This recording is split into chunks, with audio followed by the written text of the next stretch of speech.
Hello and welcome. I am your host, the best podcast host in the universe, Steve Cully. I'd like to thank our sponsors at Procyon Partners. Procyon, one of the top 50 fastest growing companies in the nation. They specialize in employee benefits, wealth management, and retirement planning. President Sean Rabinowitz, proud supporter of our podcast network and everything we do. Green Street Trust International, owned and operated by Rennell Jump and Yukon legendary men's basketball player Jake Voskuhl. They specialize in tax plans for businesses large or small. They will save you money or get you a big fat return on your taxes. To schedule your free strategic tax planning session today, go to www.greenstreettrust.com. Pete Finch and the Finch Law Firm is located in Bridgeport, Connecticut. If you've suffered any type of personal injury, slip and fall, car accident, your mother-in-law ran you over with her car, your wife got angry one night and decided to stab you, the Finch Firm is for you. Pete has won legal battles all across the state of Connecticut. He will go to war to get every dollar you deserve in compensation. You just have to remember, in a pinch, call Finch or go to his website, thefinchfirm.com. Dynamic Human Performance is owned and operated by Yukon legendary running back Andre Dixon. He trains boys and girls of all ages, all sports. He has a boot camp program 7 days a week, 6 a.m. You want to get in shape, you go to Andre. He has an athletic development program where he trains boys and girls in the sport of their choice from the ground up, helps them reach their full potential, be the best they can possibly be. Andre has sent boys and girls to college on scholarship for all different types of sports. To work with the best, he has a 5,000 square foot state-of-the-art facility in Hartford, Connecticut. Go to www.dynamichumanperformance.com. All right, and here we are for Inspire Synergy with the man himself from the House of Changes, Razul Wallace. Razul, hello. Steve. And a very special guest, an accomplished author. She has her website. It's RebeccaPhillps.com, I believe. Did I get it right? Yeah. Rebecca Wells Phillps. Wells, I keep forgetting. Yeah, that's the second time I screwed it up. Rebecca Wells Phillps. And Boo Bradley, is that the other pen name? Boo Black, because I hated being black. So it's like, boo, black, yeah, I'm black. Mm-hmm. Okay, so I'm 0 for 2. But I did it right in the post. But Rebecca is joining us as well. She was on Broker Than You yesterday, and she was with us with Razul and sharing some of her experiences. It was really powerful yesterday. The guys really enjoyed having you on. So thank you for doing it. And thank you for having me. Razul is been in the House of Changes now for a full year. He's had men in and out, and he's got almost the full house now. And he deals with a lot of issues with the guys that they've had, with PTSD and mental health issues. But I wanted you to share a little bit about your story, because you grew up in Tennessee and what you had to deal with your family and how everything kind of started. And then you began writing. Right. All right. Well, I grew up in a predominantly white town in East Tennessee. I don't usually say exactly where because I don't want to shame them. And so we were the only black family in the town.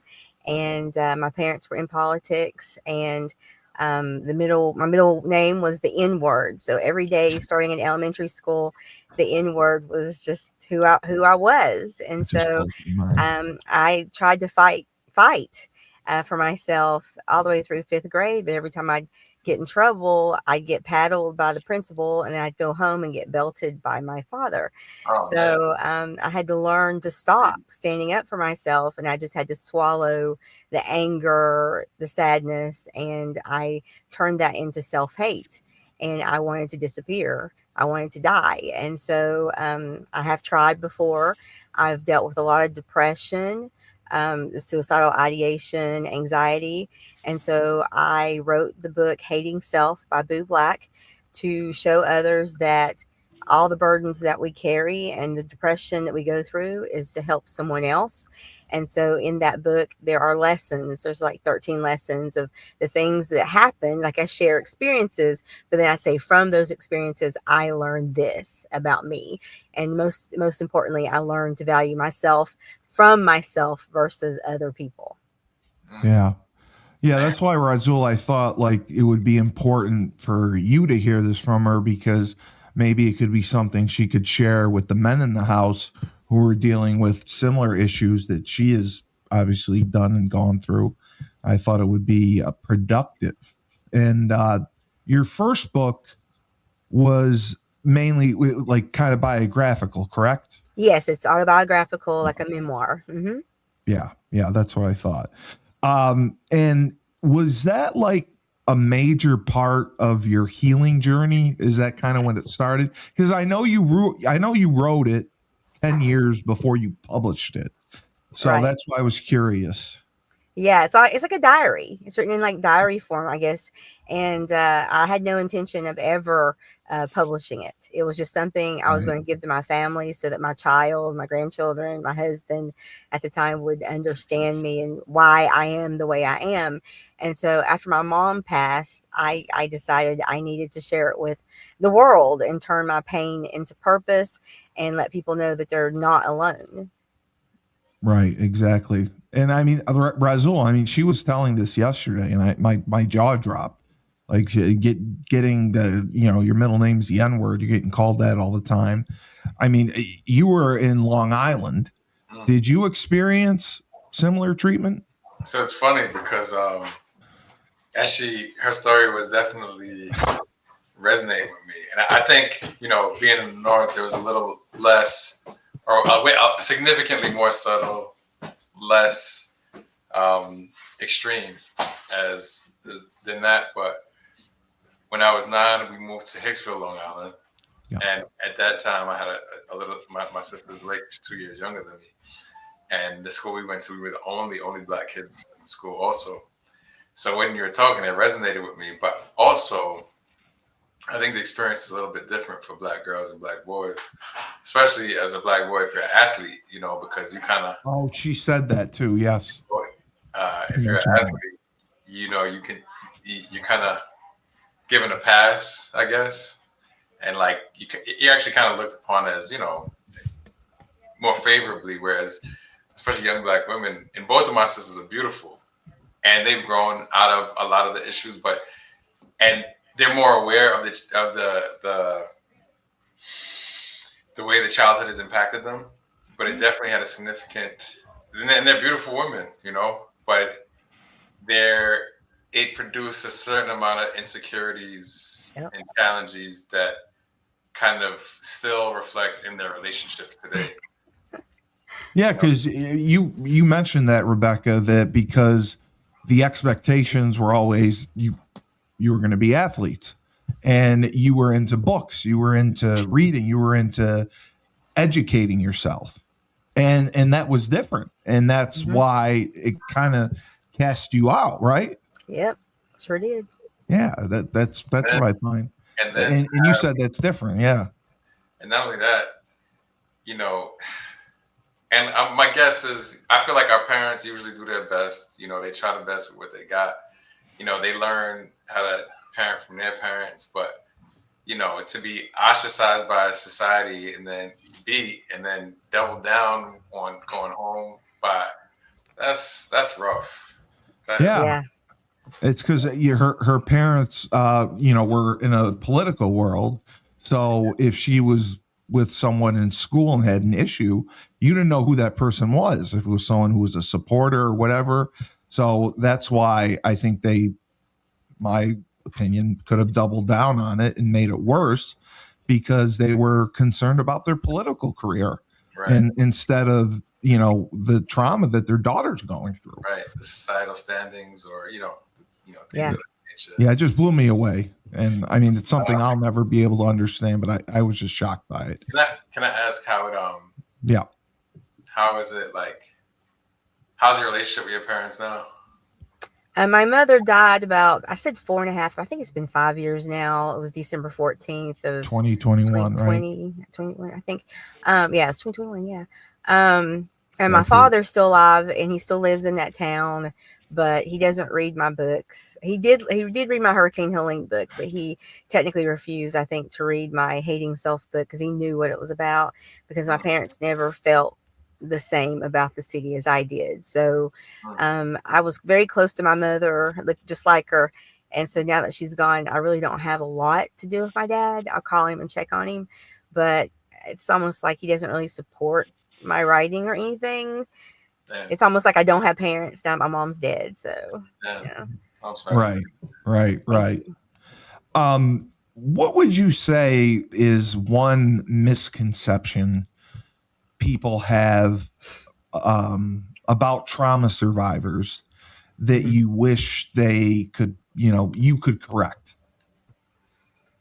Oh, that's a very good question. There's just so many things. Someone else asked it. It wasn't me. Yeah. I mean, I get it. It's you just got a lot like of questions yesterday. I always focus on the suicidal ideation, and people always feel like, you've got parents that love you, you've got friends, you've got this, you've got that.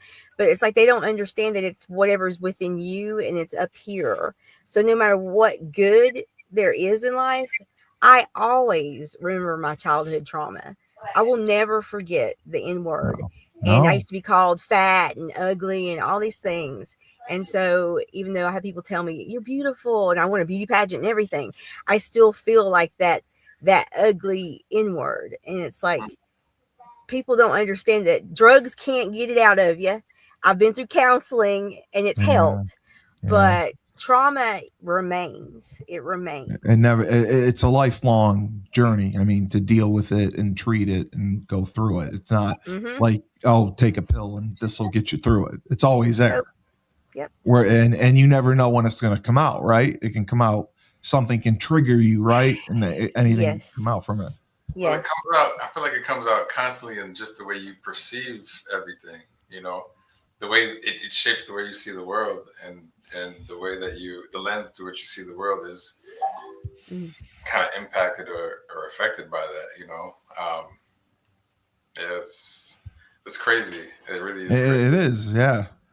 That's what, like I said, we got such a good response yesterday from her story, and a lot of people responded and asked questions. How would you say that you balanced telling the truth while, with protecting your own emotional well-being? Because when you're writing, you're reliving a lot of that trauma. So you're telling the truth, but you still have to protect yourself from it. I did not protect myself. I gave everything. I let it go. And once I got it on paper and got it published, hit that publish button on Amazon, I was like, well, that's gone. I mean, like, it's really gone. Like, I really felt freedom. I felt it was cathartic. Yeah, it was very cathartic. And it's like I remember these things, but they're not as heavy on me as they were. And now I can see that those things I went through were to make me stronger and to help others. So I focus on that, if that makes sense. No, it does. It does. It makes a lot of sense. And I can't imagine that it was easy. And I could not imagine going through that process. When you were doing, the first book, what would you say the hardest chapter was to write, and what do you think made it so challenging? Oh my goodness. I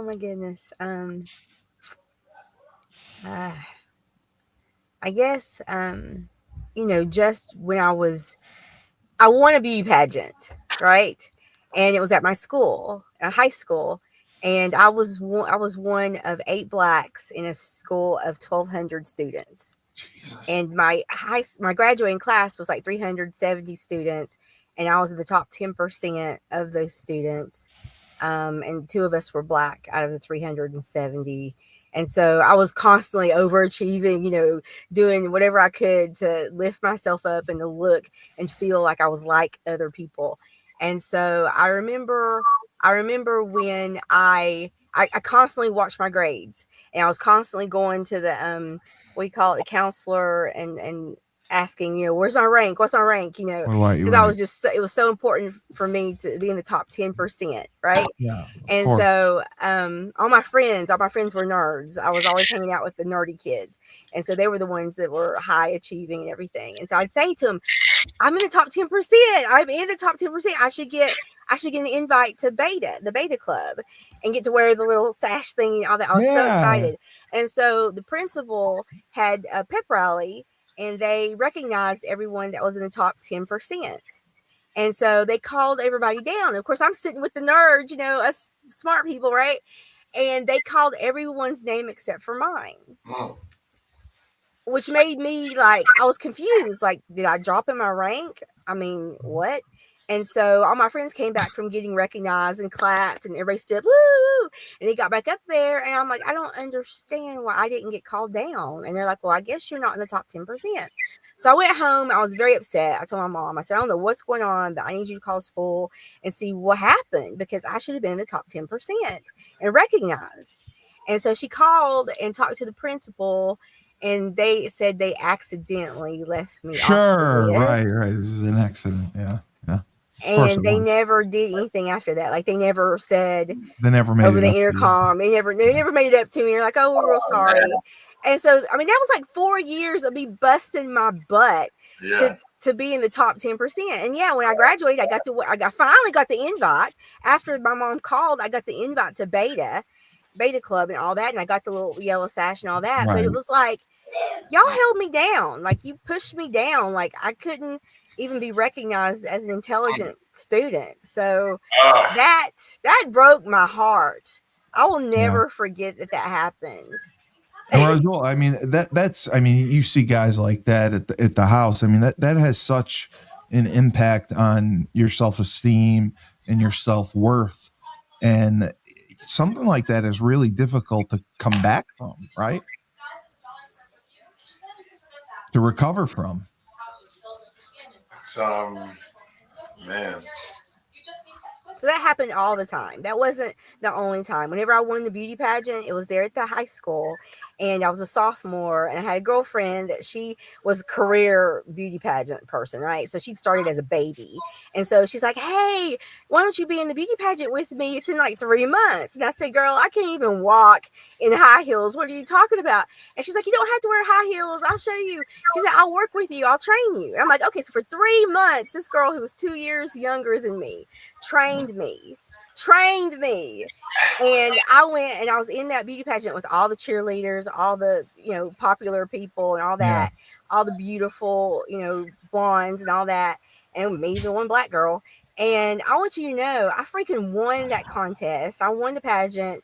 And so the next day, I found out from everybody that they were saying that the only reason why I won was because my dad was mayor in the town that I lived in. And it took away those 3 months of me working so hard, because I could wear one of those hoops. Y'all remember those hoops that you used to wear to proms and stuff?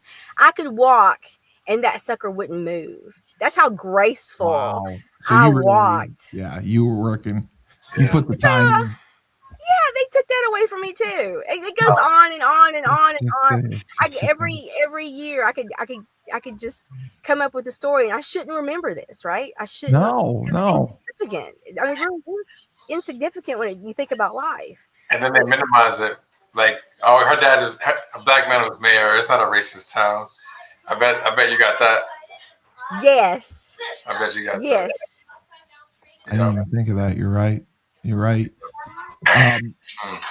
So the most recent book that you wrote, which was, everything that you write, I think is powerful and compelling. but you wrote a book on Razul. I don't know if you heard about this. I absolutely didn't because I'm oblivious to the world. But Hurricane Helene, it hit 7 states down south, and When she's was that? September 24th. Yeah. No, I was saying September 27th. It actually hit the land September 24th in Big Bend, Florida. Came up to us in North Carolina September 27th of 2024. Right. And she's in North Carolina, and they were kind of, I don't know if they were told misinformation or just no information, but they're just like, you guys will be fine. The mountains will protect you. You don't need to do anything.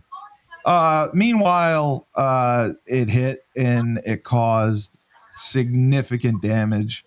She said there were trees everywhere, water everywhere. Nobody could get out. There's people with chainsaws trying to cut through it. And it was just, again, another traumatic experience. And she went and interviewed people who went through this. And also, she has a regular job. I mean, this is what she does on the side that really is her passion. She works in the medical field, but she's been publishing books since 2023. I got that right. But this book, like, she really put a lot into. So that's why I was talking about it. And someone had asked, how did you decide what to include and what to leave out? So it hit and affected 7 states. I started researching just the facts, and there was just too much. So I was going to do just North Carolina, South Carolina. And then I was like, okay, we're going to do Western North Carolina. And so that was the first thing. I had to decide exactly the territory. Then I knew that there was always a risk of getting lawsuits and getting sued if you gave people's actual names of the dead. I would had to have written every family to ask for their permission to actually publish the person's name in the book. And I was like, okay, I'm not doing that. But I did do like, this person died of, strangulation, asphyxiation, broken neck, things like that. But I didn't use any names so that I didn't get into legal trouble. Yeah, you had to protect yourself. And then I originally planned the book to be completely factual, just a timeline, maybe some pictures, but mainly just this is what happened. These are facts, right? And so then after I was about 3/4 of the way done with the book, I started having so many people tell me their stories. So I was like, okay, I'm going to have to start adding in people's personal stories. So that wasn't originally planned to do. And so then I would use my little recorder, and I would either do a Zoom with my little recorder, I'd go face to face, or I'd let them do it through email, because it was very difficult, for a very long time with no, internet and this and everything else. So then I included 15 interviews in the book, kind of like at the last minute. So that's how that went down. Right. And I can't imagine, I mean, just having to deal with that and realizing the other people that affected and going and including them, I think was huge. I'm going to play a quick message from our sponsors. Down south, we have Julius Williams and the Trench Mob. They're located in Decatur, Georgia. Julius and his team train offensive and defensive linemen. They compete in 5v5 tournaments and college showcase camps across the country. They are the best of the best when it comes to training and developing linemen. Julius has sent kids to schools like Florida, Florida State, Miami, Tennessee, Clemson, Georgia, and Alabama, just to name a few. If you want your kid to go Division I football, they got to work with the Trench Mob. They have a virtual program as well, and you can come to any tournament you want. To join the Trench Mob, go to their website, www.trenchmobfootball.com. Ned Von Young owns Fresh Fold Laundry Company in Chapel Hill, North Carolina. It's a high-end laundry service. You book online, you put your laundry out in a clear plastic bag.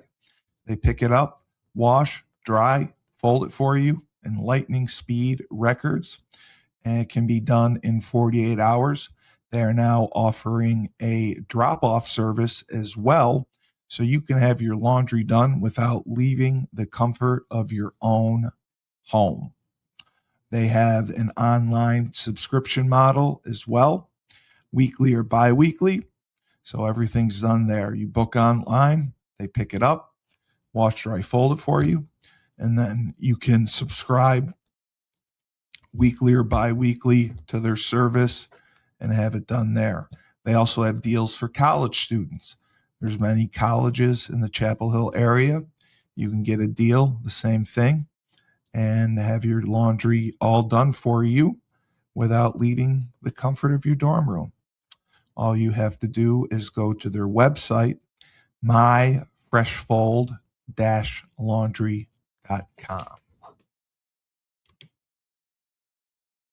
All right, and we are back. Razul Wallace, Rebecca Wells Phillps. So we also had a question from Fresh Nedvan from yesterday. He wanted to know, what's one lesson that you learned about yourself while writing that you didn't expect? You can choose any of the books that you've written recently. Right. I learned that I have a gift, and that gift of gab. And so I've always known that complete strangers would talk to me in the bathroom or at restaurants or things like that. But I had no idea that when it came to trauma, like Hurricane Helene and such, that people were more than willing to tell me their stories. And I don't think that's a normal thing. I don't think people will just talk to anybody. And so I think that God gave me the ability to connect with people. And so I did not realize it until I started writing Hurricane Helene. Right. And Razul, can you believe that about Hurricane Helene? 7 states, the meteorologists are pretty much clueless, and they just tell them, "Oh, you're in the mountains, you'll be fine." And she told a story where she couldn't get in contact with her girlfriend because everything was down, and they were both worried about each other. They didn't even know if they were alive. And I can't even imagine what something like that feels like. And how were you end up able to connect with her? 3 days later, the water receded, and I was able to drive in because all the country boys and also this group of guys called the Chainsaw Brothers were going around for free and cutting trees off roads and off people's houses, save people out of their houses, things like that. And so they made a way for all of us to be able to drive around. And so I arrived 3 days later, and hallelujah, she and her camper and her 2 dogs were alive and well. Yeah. Thank God for that. Exactly. Razul, how is everything going with the house? Because you were able to get some new people in and get it close to full. Is everything going smoothly? Yeah, surprisingly well. I was worried about at capacity there being, with more people and more bodies, there being more stress. Right. In the house, but luckily, I think it's the guys that came in are really positive guys. Yeah. And when I was there on Sunday, and they were having a house dinner because some of the guys decided to cook for everybody, and it was nice. It was really homey. So I think we lucked out. That's great. That was real nice. It seems to, and then there's a house group chat that Marcus has set up, and I'm in it. And then they're talking about making dinner again another night, and it seems pretty nice. The energy is good. So I'm happy and excited about that. We got funding. We got funding for our first program. Oh, you did? It went through.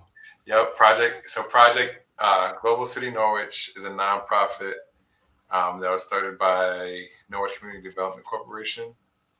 and they had a grant, Project Peace grant, and they, we put in for a program that we were doing, and then we got approved for the funding. So we're going to be doing this program called the MORE Experience.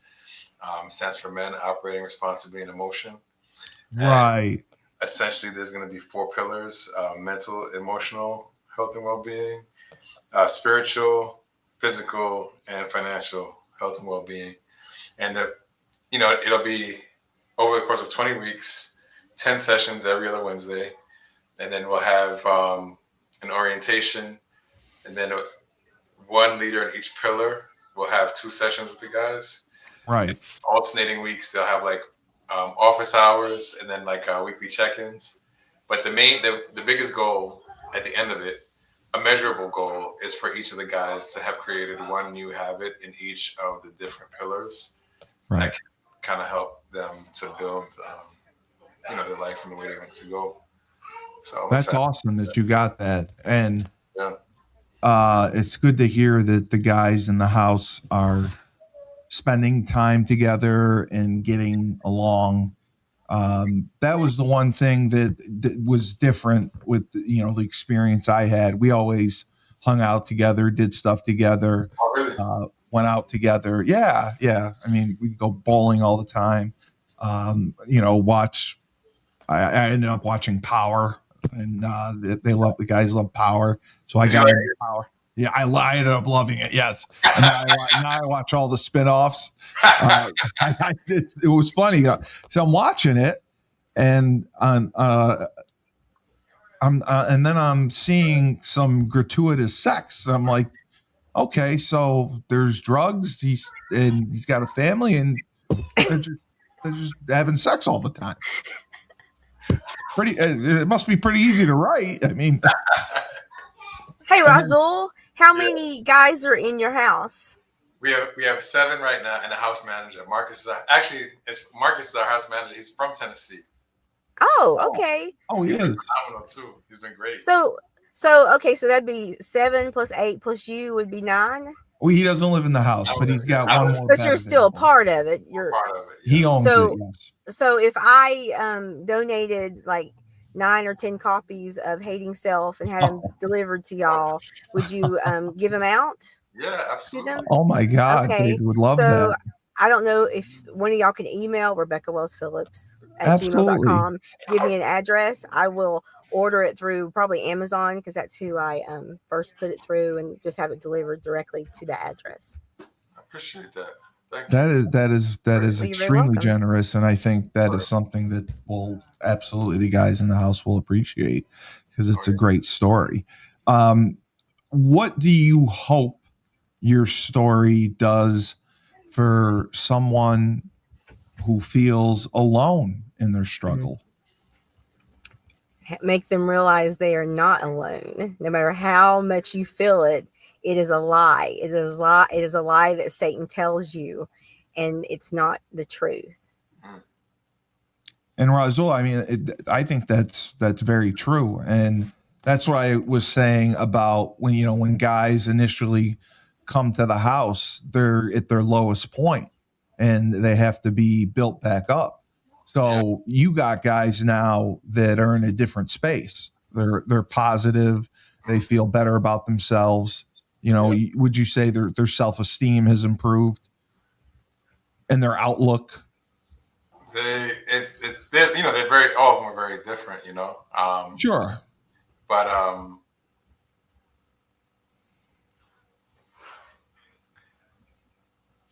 they've only been in, like, the newer guys have been in, like, a month or 2, Yeah.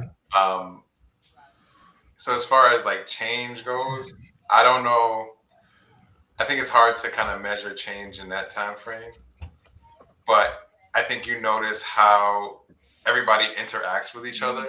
That's more exactly, yes. With the implementation of new people and how that kind of adjusts the house dynamics a little bit. You know what I'm saying? Yeah. So I think that's the most noticeable thing. And that's great, because that's changed in a positive direction. Yeah. Oh yeah. Yeah. That's what I think is huge. You got one guy who is like a sour apple, One guy. Well, that you always get one. Okay, you get Always me. one. But that's good that they're coming in, they're interacting, and doing stuff together, and it's a good vibe. That makes a huge difference. Yeah. Because, like I said, they're coming in at their lowest point. So the fact that they're opening up and they're building relationships with the other guys, I think is huge. Yeah. So it is. You Marcus is and you guys are doing a phenomenal job there. So thanks man. Yeah, it's when I talk to him, because like I could feel like the energy exchange, because he's like highly irritable, like he's quick to like yell and snap. Marcus? No, not the sour apple. Yeah. Right. Yeah. And it's funny because I could feel how he kind of triggers my traumas. You know what I mean? Mm-hmm. And really? Oh yeah. So like one of the habits that I'm working on and getting better with is when I get like that, like not responding, just like sitting with it, like recognizing it, and kind of like breathing. Right. Like Lieutenant Kevin Dillon taught you. Yeah. Exactly. Like KD the taught us. De-escalation. Yep. And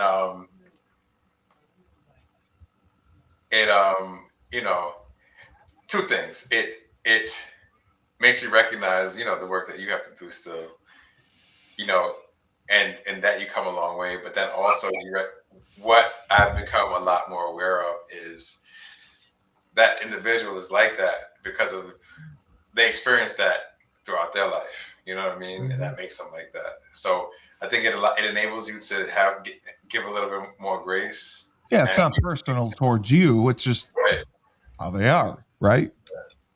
Yeah. But it's still, No, I get it. I mean, it's tough to deal with, and it can be frustrating, and it's very diplomatic of you to hold your tongue. So credit for you for changing on that. So Rebecca, just several people asked, two questions. I'll give you two last questions. How do you feel now after sharing your book publicly? Mm-hmm. And now you have publicity. Sharing your story publicly, has it changed your life? I mean, I'm not wealthy. I'm not. Well, no, I'm still trying to understand that. We're gonna work on that. But I feel great. I feel confident. I feel like everything I was told as a child was a complete fallacy, complete lie. I finally realized that I am someone, and that I am very important, and that, again, God put me here for a purpose, and I have greater things that I am to do before I leave. So I feel like my body and my life is not my own. It was given to me, and I've got stuff to do. And the last question, this came from Laban, wanted to know this from yesterday. What would be one lesson that you learned about yourself while writing throughout this process that maybe you didn't expect? I am not a quitter. I've never really been a quitter, but writing a book and learning the lingo and the rules of writing and being completely clueless. I've had to Google everything. I am just surprised that I'm still doing it. Plus, I spent like $30,000 of my own money to make Hurricane Helene come to fruition. And the old Becky would have never done that. And I am suffering now because of it, but it had meaning. I had a reason for doing it. So I'm not a quitter. Right. I'm not a quitter. No, I agree. No, and we're gonna get that back. So don't worry about it. We're gonna help you. Razul, thank you. And is there anything on the dock, anything coming up for the House of Changes? Anything you'd like to announce? I mean, you have one bed still available, right? One bed still available. The more experience will start next Wednesday, February 11th. Okay. Run through June 17th or the 24th with the rain date. And I think that's it. I And think then we're going to start planning for a fundraiser, but you know, it's a lot to do. A lot to do. April, March, you think? Probably April, right? Probably a little later if we're starting in February. Yeah. That being like May, Yeah. June. Yeah.